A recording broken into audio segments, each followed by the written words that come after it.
Try again.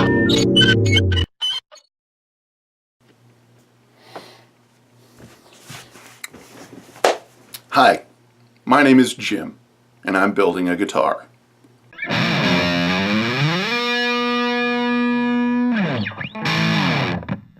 So I've always been interested in doing this, but it's something that just seemed like it was a giant pain in the ass, and I didn't really have the guts to do. Just getting the parts, figuring out how to do it all seemed more trouble than it was worth, so I kind of held off. Then I discovered buildyourownguitar.com. It's a great site. It's a fantastic site. They put everything that you need together to be able to build your own guitar, give you instructions, and it's really a fantastic place. You can get anything from a Les Paul to a Tele to a regular Fender Strat to super Strat designs like the things that are similar to the Ibanez Gem or the Joe Satriani models from Ibanez. Really seemed the best way to go. And since I was going to be building a guitar, something I've always wanted to do, I wanted to make the design of it something special, something that sort of paid tribute to what got me into playing guitar in the first place, but something that I could kind of make my own. And so I thought, criteria for this: iconic guitar from an iconic guitarist. This was a little trickier than it sounds because there are a lot of iconic guitarists, but not many of them have a guitar that stands out that you look at and you immediately identify that guitar is blank. So with all the criteria that I had, there was only one name that came to mind.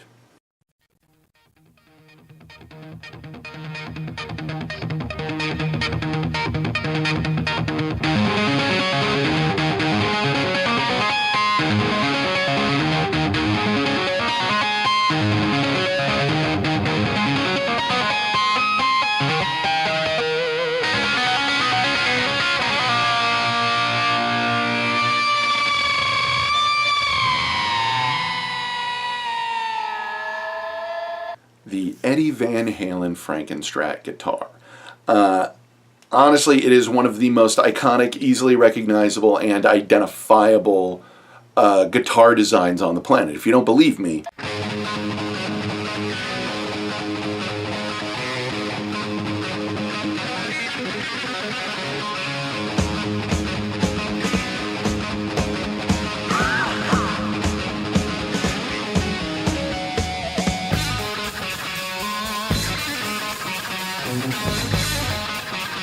so now before I begin, let me go over the kit with you, so you'll see what I'm working with.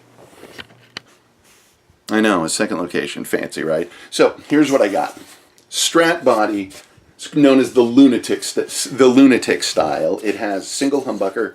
It has a single pot on it, space for a Floyd Rose.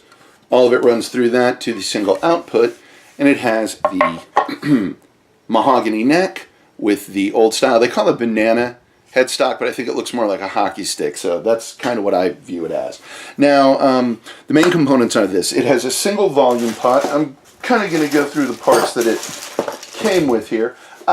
It came with a very basic, a licensed Floyd Rose bridge. It's a chrome licensed Floyd Rose bridge. With what I'm going for, I didn't like the chrome style, and it's licensed. It's not an official Floyd Rose, so I decided to upgrade that. And I went with a Floyd Rose Special and decided to go with it in the antique bronze. That seemed to be the, well, when I get going on it on later videos, you'll understand why I went with that.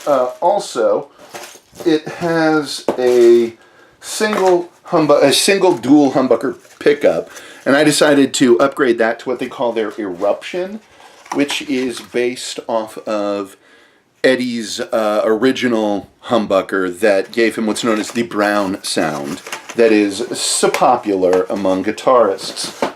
It also came with this little volume pot that not too fond of, not too wild about, so I decided to upgrade that, and I went with, there it is, the Seymour Duncan YJM high-speed, low-friction volume pot.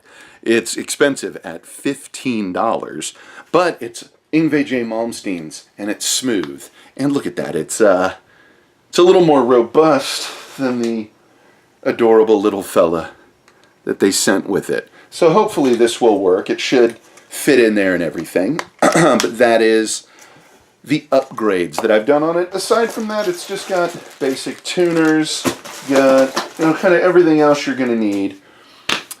It's kind of fantastic. So another thing I wanted was to put a really cool headstock design on it. Problem was, what Kramer used at the time for this type of guitar was, we'll say, boring. And the other ones that they were using weren't so great. So what I did was I used this one as a model and designed my own, which is this, which I think is kind of cool. So that's going to be my headstock graphic when I'm done. But next up is going to be me prepping the body for the artwork. I'm not sure how many of these I'm going to do. I thought I was just going to do one, but too many of those are boring. I just want to go step by step to kind of show my process with this, and hopefully you'll enjoy it. So join me whenever I get to it for Jim Builds a Guitar Part 2, artwork. Thank you.